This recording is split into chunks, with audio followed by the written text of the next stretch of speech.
శాంతి చర్చలకు సిద్ధమని మావోయిస్టులు ప్రకటన విడుదల చేశారు. మావోయిస్టు కేంద్ర కమిటీ అధికార ప్రతినిధి అభయ్ పేరుతో లేఖ విడుదలైంది. శాంతి చర్చల కోసం కేంద్ర, రాష్ట్ర ప్రభుత్వాలు సానుకూలంగా స్పందించాలని లేఖలో కోరారు. సానుకూలంగా స్పందిస్తే కాల్పులను విరమిస్తామని, శాంతి చర్చలకు సానుకూల వాతావరణం సృష్టించాలని లేఖలో రాసుకొచ్చారు.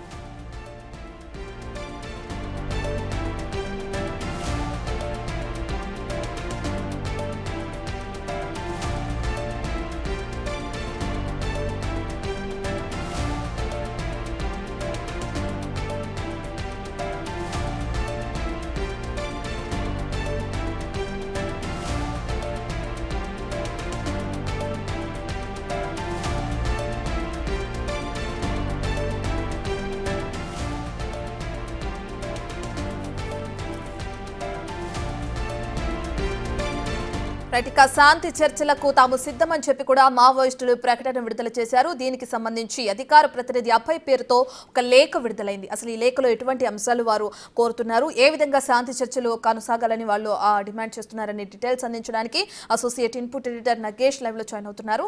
రైట్ నగేష్, అసలు ఆ లేఖలో ఎటువంటి అంశాలు ఉన్నాయి? మేజర్ ఇష్యూ అని చెప్పొచ్చు. ఎందుకంటే 2004 అక్టోబర్ 20న మావోయిస్ట్ పార్టీ, అప్పుడు కూడా కాంగ్రెస్ పార్టీ ఉమ్మడి గవర్నమెంట్లో రాజశేఖర రెడ్డి నేతృత్వంలో ముఖ్యమంత్రి హయాంలో శాంతి చర్చలకు అదే ప్రగతి భవన్, ఇప్పుడున్న ప్రగతి భవన్లోనే అప్పుడు రాజశేఖర రెడ్డి నివాసం ఉండేవారు. అదే ప్రజాభవన్కి మావోయిస్ట్ పార్టీలు ఆర్కేతో పాటు దాదాపుగా కేంద్ర కమిటీలో ఉన్న మేజర్ లీడర్లందరూ కూడా అప్పుడు అటెండ్ అయిన పరిస్థితి. పటేల్ సుధాకర్ రెడ్డి కావచ్చు, శాఖమూరి అప్పారావు కావచ్చు, ఆజాద్ కావచ్చు, మాధవ్ కావచ్చు, కిషన్ జీ కావచ్చు, రామకృష్ణ, అలాగే హరిభూషణ్, రియాజ్. సో ఇలాంటి మేజరు దేశంలో ఉన్న మావోయిస్ట్ పార్టీ నడిపే మేజర్ నాయకులందరూ కూడా అటెండ్ అయ్యారు. ఆ శాంతి చర్చల తర్వాతనే మావోయిస్ట్ పార్టీ మేజర్ నాయకులందరినీ ఎన్కౌంటర్లో కోల్పోయింది. ఇందులో ఎన్కౌంటర్లో మొదట రియాజ్ని హతం చేసిన పరిస్థితి. రియాజే ప్రధానంగా ఈ చర్చల ప్రతినిధిగా తను ప్రముఖ పాత్ర పోషించాడు.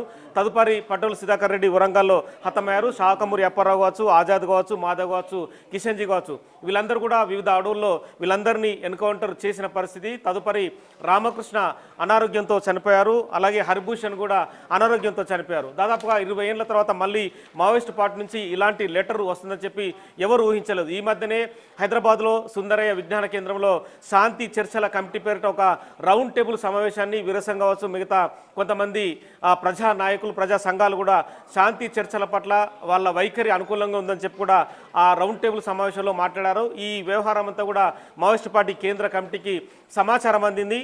సో ఈ వ్యవహారంలో తాము శాంతి చర్చలకు మేము క్లియర్గా ముందుకొస్తున్నామని చెప్పి మావోయిస్ట్ పార్టీ కేంద్ర కమిటీ అధికార ప్రతినిధి అభయ్ క్లియర్గా ప్రకటించారు. ఎందుకంటే 20 ఏళ్ల తర్వాత మళ్ళీ కాంగ్రెస్ పార్టీ అధికారంలో ఉంది, కానీ రాష్ట్రం విడిపోయింది. తెలంగాణ రాష్ట్రంలో కాంగ్రెస్ పార్టీ అధికారంలోకి వచ్చి రేవంత్ రెడ్డి ప్రస్తుతం ముఖ్యమంత్రిగా ఉన్నారు. సో ఈ శాంతి చర్చల పట్ల ప్రస్తుతం మనతో పాటు అప్పుడు శాంతి చర్చల్లో పాల్గొన్న ప్రొఫెసర్ హరగోపాల్ సార్ మనకు అందుబాటులో ఉన్నారు. నమస్తే సార్. నమస్కారం సార్, శాంతి చర్చలకు మేము సిద్ధమని చెప్పి భారత కమ్యూనిస్ట్ పార్టీ కేంద్ర కమిటీ సభ్యుడి తరపున అధికార ప్రతినిధి అభయ్ ప్రకటించారు. ఎలా చూస్తారంటారు? అంటే అది శాంతి చర్చలు ఎవరితో అంటారు? ప్రభుత్వంతో చర్చలు అంటారు వాళ్ళు. ప్రభుత్వంతో మా పార్టీ కేంద్ర ప్రభుత్వమా రాష్ట్ర ప్రభుత్వమా అనేది, అంటే కేంద్రము సానుకూలంగా ఉంటే, కేంద్రం ఒకవేళ వాళ్ళు అనుకూలంగా ఉంటే కనుక వివిధ రాష్ట్రాల ముఖ్యమంత్రులతో కూడా శాంతి చర్చలకు అనుకూలం అనేది ఈ లెటర్లో సారాంశం. అంటే ఇప్పుడు శాంతి చర్చలు జరగవలసింది కేంద్ర ప్రభుత్వంతో. మిగతా రాష్ట్రాలలో రాష్ట్ర ప్రభుత్వాల జోక్యం ఎక్కడ లేదు. అంతా కేంద్ర ప్రభుత్వమే తీసుకొని వాళ్ళే మొత్తంగా ఇవాళ మన 2026 లోపల మొత్తంగా ఉద్యమాన్ని చేస్తామని అంటున్నారు కేంద్ర ప్రభుత్వం. అమిత్ షా ప్రకటించారు. మరి చర్చలు ఎవరితో జరపాలి? కేంద్ర ప్రభుత్వంతో జరపాలి. కానీ అప్పుడు రాష్ట్ర ప్రభుత్వంతో జరపడానికి దానికి ఒక సుదీర్ఘ చరిత్ర ఉంది. అంతకుముందు ఉన్న ప్రభుత్వము, చంద్రబాబు ప్రభుత్వము విపరీతంగా వాళ్ళు హింస ఉపయోగించడము, దానికి ప్రతిహింస జరగడము, దానికి అప్పుడు శంకరం గారు లాంటి ఒక అద్భుతమైన ఆఫీసరు ఉండడము, ఆయనకుండే నైతిక బలము, తర్వాత ఆయన ఒక 10-15 మందితో కలిసి మేము 10 సంవత్సరాలు శాంతి చర్చలు జరగడానికి 10 సంవత్సరాలు తీసుకుంది.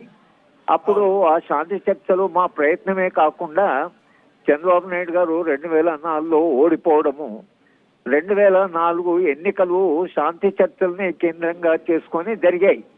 అవునండి, అవును. కనుక అప్పుడు రాజశేఖర రెడ్డి ఏమో మేము శాంతి చర్చలు జరుపుతామన్నాడు, చంద్రబాబు ఏమో తాము అధికారంలోకి వస్తే ఉద్యమాన్ని అణిచివేస్తామన్నాడు. ప్రజలు శాంతి చర్చల కొరకని ఓటేశారు. అట్లా కాంగ్రెస్ ప్రభుత్వం గెలిచింది.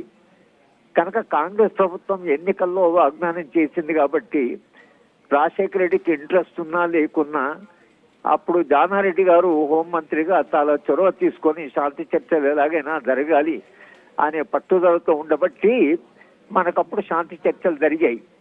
అయితే శాంతి చర్చలు కొంత రకంగా ఒక ప్రయోగం, అంటే ఒక విప్లవ పార్టీ తర్వాత ప్రభుత్వాలు మాట్లాడడం అనేది చరిత్రలో చాలా అరుదుగా జరుగుతుంటాయి. కనుక ఒక ప్రయోగం జరిగింది. ఆ ప్రయోగం కొంతకాలంగా శాంతి తీసుకొచ్చింది. మళ్ళీ ప్రభుత్వాలు హింసను మొదలుపెట్టాయి. ప్రతిహింస మొదలైంది. మొత్తంగా తెలంగాణలో సర విప్లవోద్యమం భిన్న కారణాల వలన వాళ్ళు వెనకంజ వేసి తెలంగాణ నుంచి వాళ్ళు వేరే అటవీ ప్రాంతానికి వెళ్ళి ఆదివాసీలతో కలిసి వాళ్ళు పోరాటం చేస్తున్నారు.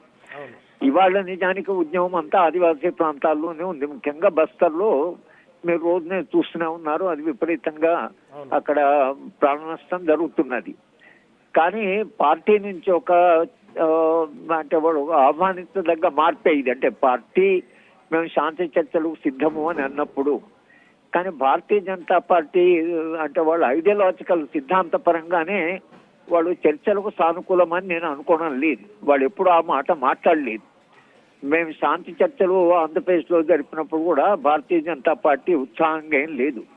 వాళ్ళు చాలా ఇండిఫరెంట్గా ఉన్నారు శాంతి చర్చల విషయంలో. కనుక శాంతి చర్చలు అనేవి ఎప్పుడు సాధ్యమవుతాయంటే అది కేంద్ర ప్రభుత్వము ఈ శాంతి చర్చలకు వీళ్ళు ఆఫర్ చేశారు కాబట్టి ఇది ఒక ప్రయత్నం మనం చేద్దాం అనేటువంటిది ఒకవేళ కేంద్ర ప్రభుత్వం జాబితాలో అది ఉన్నట్టుగా మనకు కనిపించడం లేదు. అంటే వాళ్ళ ఎజెండాలో లేదు అది. ఎందుకంటే భారతీయ జనతా పార్టీ ఐడియాలజికల్ గా ఈ మొత్తం ఉద్యమానికి వ్యతిరేకం. అది వాళ్ళు స్పష్టంగానే చెప్తున్నారు. కనుక ఆ శాంతి చర్చలకు కావాల్సినటువంటి ఒక సౌర్భావ వాతావరణం ఉందా లేదా అనే ప్రశ్న ఉంది. కానీ ఇవాళ విప్లవ పార్టీ మేము శాంతి చర్చలకు సిద్ధం అన్నప్పుడు మేము ఇప్పుడు కేంద్ర ప్రభుత్వం దానికి స్పందించాలి. మనం కేంద్ర ప్రభుత్వం ఎలా స్పందిస్తుందో చూద్దాం. మావోయిస్ట్ పార్టీ ఒకటి సార్, మావోయిస్ట్ పార్టీ ఇప్పుడు డౌన్ ఫాల్ లో ఉంది కాబట్టి శాంతి చర్చలకు ప్రతిపాదించారని అనుకోవచ్చా? మావోయిస్ట్ పార్టీలో ఇప్పటికీ అగ్రనాయకత్వంతో కూడా కోల్పోయిన పరిస్థితి, ఆదివాసీల్ని నమ్ముకున్నారు, కానీ పూర్తిగా 400 మంది హతమయ్యారని చెప్పి వాళ్ళు లెటర్లో పేర్కొన్నారు. ఎలా చూడొచ్చు అంటారు? వాళ్ళు డౌన్ ఫాల్ లో ఉండి మళ్ళీ హైప్ చేసుకోవడం కోసం ఒక ప్రణాళిక అనుకోవచ్చా? ఇప్పుడు అది వాళ్ళ వ్యూహం ఏమిటనేది మనము చర్చించడం అనవసరం. ఎవరి కంక్లూజన్ వాళ్ళు డ్రా చేయొచ్చు కావచ్చు. వాళ్ళు ఇవాళ వెనకంజ వేశారు, దెబ్బతింటున్నారు కాబట్టి శాంతి చర్చలు సిద్ధమైనవచ్చు. అంటే శాంతి చర్చలు జరపడం అంటే ఏమిటి? ఒకవేళ వాళ్ళు అది ఆఫర్ చేస్తే ప్రాణ నష్టము జరగకూడదండి. మనం మనిషి ప్రాణాన్ని గౌరవించి మన ప్రతి ప్రాణం విలువైందే అని అనుకున్నప్పుడు, ఎందుకంటే అక్కడ చనిపోతున్న వాళ్ళల్లో ఈ సాయుధులైన వాళ్ళే కాకుండా సామాన్యమైనటువంటి ఆదివాసీలు కూడా చాలా మంది చనిపోతున్నారు. కనుక ఆదివాసీల యొక్క దృష్ట్యా ఆదివాసీలు నిరంతరంగా వచ్చారు కాబట్టి వాళ్ళు శాంతి చర్చలకు ఆఫర్ చేసిండొచ్చు. కానీ వాళ్ళ ప్రభుత్వం ఆలోచించవలసింది కూడా అక్కడ ఉండేటువంటి అమాయక ఆదివాసీలు ఎవరైతే ఉన్నారో ఆదివాసీలకు కూడా ప్రాణ నష్టం జరుగుతుంది కాబట్టి ఆదివాసులకు ప్రాణ నష్టం జరుగుతుందని ఒకవేళ కేంద్ర ప్రభుత్వం భావించి మానవీయంగా ఆలోచించి ఏదైనా ఒక మార్గం ద్వారా ఈ ప్రాణ నష్టాన్ని తగ్గిద్దామని కేంద్ర ప్రభుత్వం మానవీయంగా ఎక్కడైనా కొంచెమైనా ఆలోచిస్తే శాంతి చర్చలు అంటే వాళ్ళు వీళ్ళు కూర్చొని మాట్లాడడం కాదు, కానీ రెండు వైపుల నుంచి హింసను తగ్గించడము, ఆ బస్తర్లో జీవిస్తున్నటువంటి ఆదివాసులు శాంతియుతంగా వాళ్ళు జీవించడం, ఇది మన ఉద్దేశం. అయితే మీడియా కూడా దీన్ని అటు ఇటు కాకుండా ప్రాణ నష్టం లేకుండా మనం ఏం చేయగలం అనేది మీడియా ఒక ప్రజాభిప్రాయం సృష్టించగలిగితే మీరు కూడా ఒక పాజిటివ్ పాత్ర నిర్వహించినట్లయింది, ప్రాణాలను రక్షించినట్లు. అంటే అప్పుడంటే మధ్యవర్తిత్వం చేయడానికి మీలాంటి వారు, బాలగోపాల్ లాంటి వారు, గద్దరు, వరవరావు లాంటి చాలా మంది ప్రజా సంఘాలు, మేధావులు కూడా పాల్గొన్నారు. కానీ మధ్యవర్తిత్వం వహించడానికి ఇప్పుడు వ్యక్తుల ప్రమేయం కూడా ఖచ్చితంగా అవసరం ఉంటుంది. ఇప్పుడంటే దీనికి అంటే మధ్యవర్తిత్వమే అవసరం లేదు. ముందు కేంద్ర ప్రభుత్వం స్పందించి ఇది ఒకవేళ మేము శాంతి చర్చలు అంటే మా కండిషన్స్ ఇవని వాళ్ళు ఏం కండిషన్ పెడతారో దానికి శాంతి చర్చ లేకుండానే ప్రభుత్వము ఉత్తర ప్రత్యుత్తరాల ద్వారా కొంత ఈ శాంతిని తీసుకురావడానికి అవకాశం, ఇంకొక ప్రయోగం, అది ఇంకొక రకమైన ప్రయోగం అవుతుంది అది. కనుక ఇది ఒక రెండవ ప్రయోగం ఒకవేళ భారతీయ జనతా పార్టీ చేస్తే దానికి కూడా ప్రజాస్వామ్య చరిత్రలో ఒక పేరు ఉంటుంది. భారతీయ జనతా పార్టీ కూడా శాంతి చర్చలు జరిపింది లేదా శాంతి చర్చల ద్వారా కొంత హింసను తగ్గించింది అనేటువంటి ఒకవేళ ఆ దిశగా ఆలోచిస్తే కేంద్ర ప్రభుత్వం సానుకూలంగా స్పందించాలని మా లాంటి వాళ్ళం మేము డిమాండ్ చేస్తాం. మనం మధ్యన ఉన్నాం కాబట్టి, శాంతిని కోరుకుంటున్న వాళ్ళం కాబట్టి, శాంతి ఏ మార్గం ద్వారా వచ్చినా మంచిదే కదా. అక్కడ ఉన్న అమాయకులైన ఆదివాసుల రోజు భయంలో బతకడం కంటే అంటే ఒక రకమైనటువంటి సెక్యూరిటీతో వాళ్ళు జీవించగలిగితే మంచిదే కదా. కనుక ఇది మనం ఆదివాసీలు దృష్టి నుంచి ఆలోచించాలి. ఇది విప్లవ పార్టీ కేంద్ర ప్రభుత్వమే కాకుండా అక్కడ జీవిస్తున్నటువంటి ఆదివాసీలు భయంగా బతుకుతున్నటువంటి సందర్భంలో ఒకవేళ వాళ్ళు భద్రతతో జీవించగలము, తర్వాత గౌరవంగా జీవించగలము, తర్వాత ప్రభుత్వం కూడా వాళ్ళకి ఇచ్చిన హక్కులు షెడ్యూల్ 5 కానీ, ఫారెస్ట్ రైట్స్ యాక్ట్ కానీ, పీసా కానీ, 1/70 కానీ ఈ చట్టాలన్నీ గౌరవించి భారత రాజ్యాంగాన్ని గౌరవించి శాంతి చర్చలు జరిపితే మనం ప్రభుత్వాన్ని అభినందించవచ్చు. Okay sir, thank you sir. So మొత్తానికైతే శాంతి చర్చలకు కేంద్ర ప్రభుత్వం భారతీయ జనతా పార్టీ అంగీకరిస్తే కనుక ఖచ్చితంగా శాంతి చర్చలు ఇరువైపులా కూడా అంటే హింసను ప్రేరేపించే విధంగా రెండు వైపులా కాల్పుల విరమణ ప్రకటిస్తే బాగుంటుందని చెప్పి కూడా హరగోపాల్ ప్రొఫెసర్ చెప్తున్న పరిస్థితి. మొత్తానికైతే భారత కమ్యూనిస్ట్ పార్టీ కేంద్ర కమిటీ అయితే మధ్య భారత్లో జరుగుతున్న యుద్ధాన్ని వెంటనే ఆపాలని చెప్పి వాళ్ళు డిమాండ్ చేశారు. మార్చి 24న హైదరాబాద్లో ఏదైతే శాంతి చర్చల పేరుట ఒక అంశం రౌండ్ టేబుల్ సమావేశం జరిగింది. దానిపైన ఈ చర్చలు రావడంతో తాము కూడా శాంతి చర్చలకు అనుకూలంగా ఉన్నామని చెప్పి కూడా పార్టీ ప్రకటించిన పరిస్థితి. బస్తర్లో మోహించిన ఏదైతే కేంద్ర బలగాల్ని అక్కడి నుంచి వెంటనే ఉపసంహరించాలి, 15 నెలలుగా విప్లవ ఉద్యమం పైన ఆదివాసులపైన తీవ్రమైన హింస పెచ్చుమిరుతోంది. దాదాపుగా 400లకు పైగా మావోయిస్టు పార్టీ సంబంధించిన నేతలు కావచ్చు, సో కార్యకర్తలు కావచ్చు, వీళ్ళందరూ కూడా మృతి చెందారు, చాలామందిని హింసిస్తున్నారని చెప్పి వాళ్ళు ఆరోపించారు. ప్రస్తుతం ఫానీ ఉన్నారు, విరసం కమిటీ నేత ఉన్నారు. నమస్తే అండి ఫానీ గారు. సో ప్రకాష్ రెడ్డి గారు, సో ఇప్పుడు ఎలా చూస్తారు విరసంలో తరపున గతంలో వరవరరావు కానీ బాలగోపాల్ కానీ చాలా మంది, శంకరన్ కావచ్చు, చాలా మంది శాంతి చర్చలకు ప్రోద్బలంగా ముందుకెళ్లారు. మావోయిస్టు కేంద్ర కమిటీ ఇవాళ శాంతి చర్చలకు ప్రతిపాదించడం అనేది ఎలా చూస్తారు మీరు? పెద్ద పులి శాకాహారిగా మారాలనుకుంటుందనంటే చూస్తానండి. అంటే పెద్ద పులి అంటే మావోయిస్టు పార్టీ డౌన్ ఫాల్ లో ఉండి వెనుకాడుగు వేసినట్ట? మావోయిస్టు పార్టీ వెనుకడుగు ముందడుగు ఇష్యూ కాదు. మావోయిస్టు పార్టీ రక్తానికి మరిగినటువంటి పార్టీ. నేను మళ్ళీ స్పష్టంగా చెప్తున్నా, వ్యవస్థలో సిద్ధాంతాన్ని వదిలిపెట్టి వ్యవస్థను మార్చాల్సినటువంటి వాళ్ళు వ్యక్తి నిర్మూలన పేరుతోటి, వర్గక్షేత్ర నిర్మూలన పేరుతోటి వ్యక్తులను హత్య చేసినటువంటి హంతకులుగా నేను భావిస్తానండి, హంతకులుగా భావిస్తాను. అంటే ప్రొఫెసర్ హరగోపాల్ లాంటి మేధావులు ఏమంటున్నారంటే శాంతి చర్చల ప్రతిపాదన మంచిదే, రెండు వైపులా హింస అనేది ఉండకూడదు, భారతీయ జనతా పార్టీ కూడా ఆ రకంగా ముందడుగు వేయాలి, అందులో ప్రజలు కూడా తీవ్రంగా నష్టపోతున్నారు, చాలా మంది ప్రజలను హింసతో చంపేస్తున్నారని వాళ్ళు ఆరోపిస్తున్నారు. నేను ఒక మాట స్పష్టంగా చెప్తానండి, తుపాకీ గొట్టం ద్వారా రాజ్యాధికారం అనే పేరుతోటి తుపాకీ గొట్టాన్ని ఉపయోగించి రాజ్యాధికారం రాదనేటువంటి దాన్ని కంక్లూజన్ చెప్పకుండా, వాళ్ళు మేము తుపాకీ గొట్టాన్ని వదిలిపెడుతున్నామని చెప్పకుండా, మేము బ్యాలెట్ కోసం సిద్ధంగా ఉన్నాం, ప్రజా వ్యవస్థలో ప్రజాస్వామ్యబద్ధంగా ఓట్లకు మేము సిద్ధంగా ఉన్నాం, పోటీ చేస్తామనే స్థాయికి వాళ్ళు వచ్చినప్పుడే చర్చలకు అర్థం ఉంటుంది, చర్చలకు ప్రతిఫలం ఉంటుంది తప్ప మీరు పెట్టే కండిషన్స్, ఆ కండిషన్స్ లో ఆ సబ్ కండిషన్స్ ఇవన్నిటితో కాదండి. ప్రజాస్వామ్యబద్ధంగా ప్రజాస్వామ్య వ్యవస్థలో పార్లమెంటరీ డెమోక్రసీలో మేము ఎన్నికల్లో పోటీ చేస్తాం, ప్రజలను ఆకట్టుకుంటామని చెప్పడానికి ఏ పార్టీకైనా సిద్ధాంతం ఏదైనప్పుడు కూడా మావోయిస్ట్ సిద్ధాంతం మాకు అనవసరం విషయం. కానీ డెమోక్రటిక్ ప్రాసెస్ అయితే ప్రజాస్వామ్య వ్యవస్థ ఉందో, ప్రజాస్వామ్య వ్యవస్థలో ప్రజల ఆమోదంతోనే అధికారంలోకి వచ్చేటువంటి విధంగా మీరు ప్రయత్నం చేస్తే అప్పుడు చర్చలకు అర్థం పరమార్థం తప్ప నేను తుపాకీ గుట్టం ద్వారా రాజ్యాధికారం కోసం వస్తానని చెప్పేదానికి మళ్ళీ ఇంకా దాంట్లో మేము శాంతి చర్చలకు అనేదానికి అర్థమే లేదు. మీరు తుపాకీ పట్టుకొని శాంతి చర్చలు ఎట్లా జరుగుతాయండి? ఎట్లా జరుగుతాయి? తుపాకీ మీరేమో ఒక పక్క తుపాకీ పట్టుకుంటారు, ఒక పక్క శాంతి చర్చలు అంటారు. అది సాధ్యమా? అది ఎక్కడన్నా ప్రపంచంలో ఎక్కడన్నా సాధ్యం అవుతుంది అది అట్లా? మేము శాంతిని నెలకొల్పాలనేటువంటి దాంట్లోనే ఇప్పుడు జరుగుతున్న ప్రక్రియ అంతా కూడా వెనకడుగుతుంది, ఎన్కౌంటర్స్ పడుతున్నాయి, టెక్నాలజీ పెరుగుతుంది అనేటువంటి దాంట్లో ఈ రోజున టెక్నాలజీ తోటి జరుగుతున్నటువంటి దీన్ని మీరు శాంతి చర్చల పేరుతోటి మళ్ళీ అంటే ప్రజల యొక్క అటెన్షన్ డైవర్ట్ చేయడం కోసం ఆడుతున్నటువంటి ఒక పెద్ద డ్రామాగా భావిస్తాను నేను. ఇందులో ఒక చిన్న వర్డ్ నేను చదువుతాను. భారతీయ కమ్యూనిస్ట్ పార్టీ ఇచ్చిన లెటర్ లో బ్రాహ్మణీయ హిందుత్వ ఫాసిస్టు RSS బీజేపీ కేంద్ర రాష్ట్ర ప్రభుత్వాలు తలపెట్టిన వికసిత భారత్ హిందూ రాష్ట్రం ఎలా ఉంటుందనేది కగారు యుద్ధం స్పష్టం చేస్తుంది. కగారు ఆపరేషన్ అనే ద్వారానే ఇలా ఆరోపిస్తున్నారు. వాళ్ళు ఎలా చూస్తారు మీరు బీజేపీ నేతగా?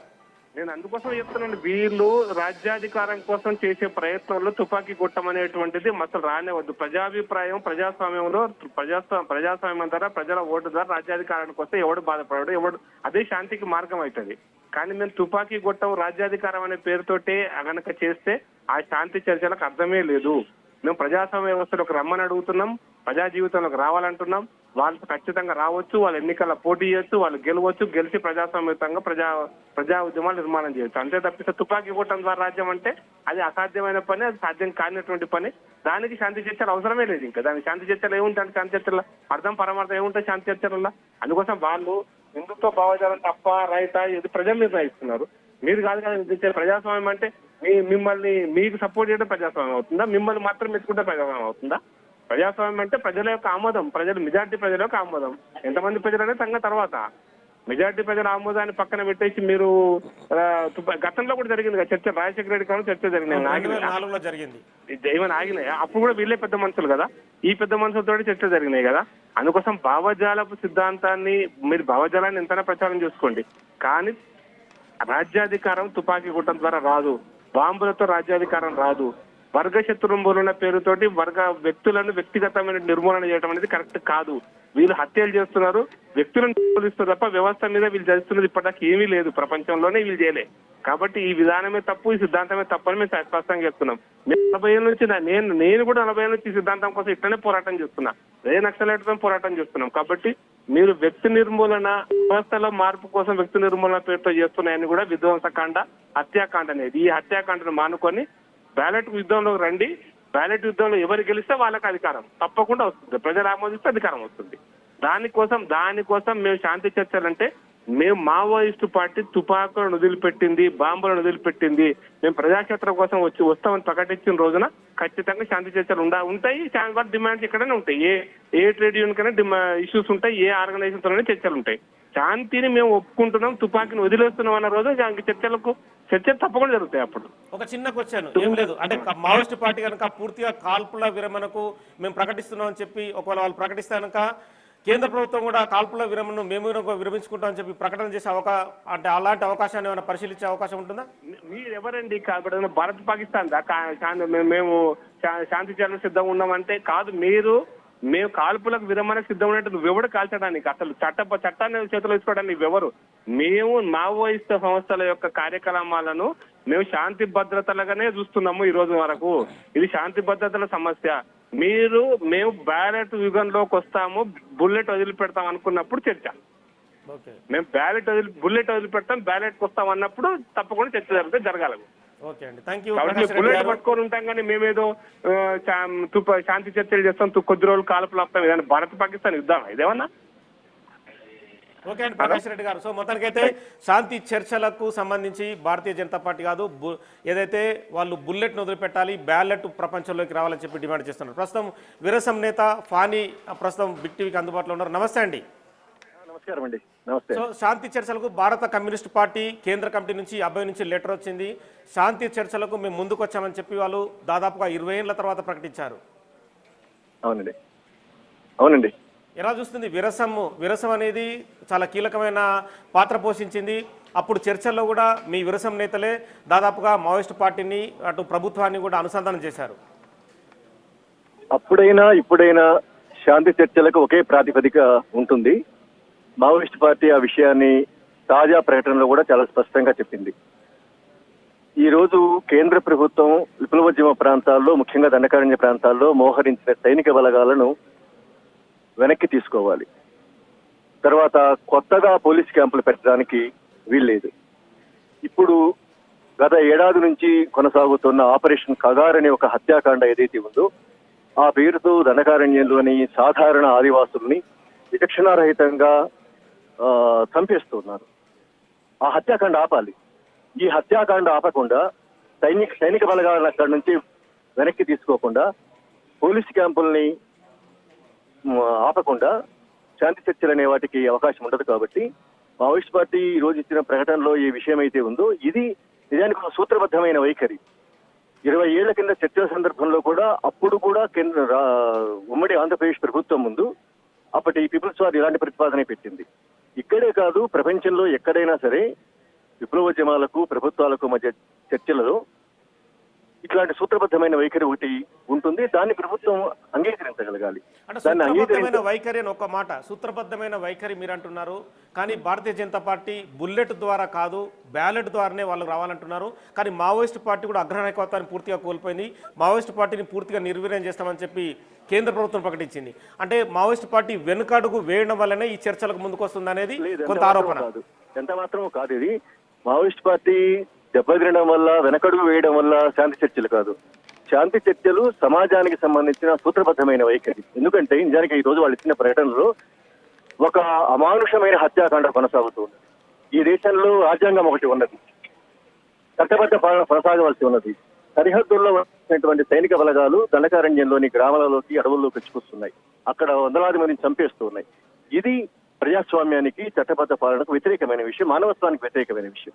కాబట్టి దీన్ని మీరు ఈ సమస్యను డీల్ చేయదలుచుకుంటే ఈ సమస్యకు పరిష్కారం, ఎందుకంటే గత 10 రోజుల కిందట హైదరాబాద్ లో ప్రజాస్వామికవాదులు ఈ యుద్ధ వాతావరణాన్ని నివారించడం కోసం శాంతి చర్చల కోసం ప్రతిపాదన వాళ్ళు ఒక ప్రయత్నం చేశారు. ఆ ప్రయత్నాన్ని మావోయిస్ట్ పార్టీ స్వాగతిస్తూ సమాజం అంతా కూడా అలాంటి శాంతి చర్చలు కోరుకునే వాళ్ళు కానీ, సమాజంలోని ప్రజాస్వామికవాదులు కానీ, రచయితలు కానీ చర్చించవలసిన అంశం ఏమిటి అంటే, ఏ మారణకాండ అయితే కొనసాగుతుందో అది ఆగకుండా, దానికి సంబంధించిన సైనిక బలగాలు వెనక్కి తీసుకోకుండా, ఆపరేషన్ కగార్ని ఆపకుండా శాంతి చర్చలు అనేవి సాధ్యం కాని విషయము. ఎందుకంటే శాంతి స్థాపనే లక్ష్యమైనప్పుడు శాంతికి భంగం కలిగిస్తూ ఉన్నది భారత ప్రభుత్వం సైనిక బలగాలు శాంతికి భంగం కలిగిస్తున్నాయి. కాబట్టి వాటి వెనక్కి ఉపసంహరించుకున్నప్పుడు చర్చలు అనేది. కాబట్టి ఇది మావోయిస్ట్ పార్టీ బలాబలాలకు సంబంధించిన విషయం కాదు, ఇది సమాజానికి సంబంధించిన విషయం. సమాజంలో ఇలాంటి అశాంతి ఉండకూడదు, ఇలాంటి హింస ఉండకూడదు, ఇలాంటి విధ్వంసం జరగకూడదు అని ప్రజాస్వామిక కోరుకున్నారు. కాబట్టి వాళ్ళు శాంతి చర్చలకు మావోయిస్ట్ పార్టీ స్పందించాలని వాళ్ళు ప్రతిపాదించారు. కాబట్టి ఆ ప్రతిపాదనకు ఆ పార్టీ స్పందించి శాంతి చర్చల పేరిట ఒక చిన్న క్వశ్చన్, ఫైనల్ క్వశ్చన్. శాంతి చర్చల పేరిట మావోయిస్ట్ పార్టీ తన బలాన్ని పెంచుకోవడానికి ఈ ఉపయోగాన్ని, అంటే మళ్ళీ ఈ లెటర్ను వాడింది అనుకోవచ్చా? అంటే ఇలాంటి ఆరోపణ కూడా బయట నుంచి వస్తుంది. ఇది ఆరోపణ అవుతుంది. మీరే అన్నారు కదా, ఆరోపణ అవుతుంది. ఎందుకు అవుతుంది అంటే, నిజానికి శాంతి చర్చల గురించిన ఆలోచన కొద్దిమంది ప్రజాస్వామికవాదులు చేశారు. వాళ్ళ పట్ల గౌరవంతో, ఎందుకంటే మావోయిస్ట్ పార్టీకి కానీ ఏ ప్రజా ఉద్యమాలకైనా కూడా, ఉద్యమకారులకైనా కూడా సమాజంలో ప్రజాస్వామికవాదుల పట్ల, వాళ్ళ అభిప్రాయాల పట్ల, వాళ్ళ ప్రతిపాదన పట్ల గౌరవం ఒకటి ఉంటుంది. ఎందుకంటే వాళ్ళు సమాజపు కన్సర్న్ తో మాట్లాడతారు కాబట్టి, సమాజం బాగుండాలి, సమాజంలో శాంతి ఉండాలి, సంక్షేమం ఉండాలని కోరుకుంటారు. కాబట్టి వాళ్ళ ఆలోచనను గౌరవిస్తూ గతంలో చేసిన పని, కొత్త పని కూడా కాదు ఇది. నిజానికి 20 ఏళ్ల కింద ఆ రోజునటువంటి సిసిసి వాళ్ళు ఇలాంటి ప్రతిపాదన పెట్టినప్పుడు వెంటనే అప్పటి పీపుల్స్ వార్ ఎట్లాగైతే స్పందించిందో, ఇప్పుడు కూడా అదే పద్ధతిలో మావోయిస్ట్ పార్టీ స్పందించింది. అంతేగాని మావోయిస్ట్ పార్టీ బలహీనపడి కాదు, లేదా మీరన్నట్టు బలపడడానికి కూడా కాదు. అసలు మావోయిస్ట్ పార్టీ బలాబలాలకు సంబంధించిన విషయంగా దీన్ని చూస్తారా, సమాజానికి సంబంధించిన విషయంగా చూస్తారా, రాజ్యాంగానికి సంబంధించిన విషయంగా చూస్తారా, లేకుంటే ఇది హింసకు సంబంధించిన విషయంగా చూస్తారా మీరు దీన్ని? ఇది ఈరోజు మేము సమాజాన్ని అడుగుతున్నది, సమాజంలో ఉండే రాజకీయ శక్తుల్ని. ఎందుకంటే కేంద్రంలో బీజేపీ ఉన్నది. బీజేపీ నిజానికి అన్ని రాజకీయ పార్టీలను ఆధీనంలోకి తెచ్చుకుని ప్రభుత్వాలన్నింటినీ కూడా నడిపిస్తూ ఉన్నది. కాబట్టి ఈ సందర్భంలో రాజ్యాంగబద్ధంగా ఎన్నికల ద్వారా మేము ప్రభుత్వంలోకి వచ్చామని చెప్పుకున్న ఏ పార్టీ అయినా సరే ప్రజల మీద జరుగుతున్న ఈ యుద్ధం ఏమిటి అనే విషయం ఆలోచిస్తారా లేదా అనేది ముఖ్యమైనది. అది ఆలోచించకుండా ఇది మావోయిస్ట్ పార్టీ బలాబలాలకు సంబంధించిన విషయంగా చూడడానికి వీల్లేదు. ఓకే అండి, థ్యాంక్ యూ. సో మొత్తానికైతే మావోయిస్ట్ పార్టీ బలాబలాలకు సంబంధించిన అంశం కాదు, రిక్రూట్మెంట్కు సంబంధించిన అంశం కూడా కాదు. శాంతి చర్చలు అనేది కేవలం హింసను వైదొలగించడానికి, అటు ప్రజలు చనిపోకుండా, ఇటు భద్రతా బలగాలు చనిపోకుండా, హింసను ప్రేరేపించే విధంగా ఉండకుండా శాంతి చర్చలు అనేది ఉండాలని చెప్పి విరసం అంటోంది. భారతీయ జనతా పార్టీ కూడా బుల్లెట్ను వదలాలి, మావోయిస్ట్ పార్టీ తుపాకీ వదిలితేనే, బ్యాలెట్కి వస్తేనే ఖచ్చితంగా శాంతి చర్చలు అనేది పెట్టాల్సిన అవసరం లేదు. వాళ్ళు డైరెక్ట్గా బ్యాలెట్ ప్రపంచంలోకి వచ్చి వాళ్ళు కూడా బ్యాలెట్ ప్రపంచంలో పోటీ చేయొచ్చు, సమాజంలో ఉండొచ్చు అని చెప్పి కూడా బీజేపీ పార్టీ చెబుతుంది. మొత్తానికైతే ఈ విరుద్ధమైన ప్రకటనల మధ్య అభయ్ లెటర్ని కేంద్ర బీజేపీ ప్రభుత్వం అమిత్ షా ఎలాంటి ప్రకటన చేస్తారని కూడా తర్వాత చూడాల్సిన అవసరం ఉంది. Right, thank you Nagesh.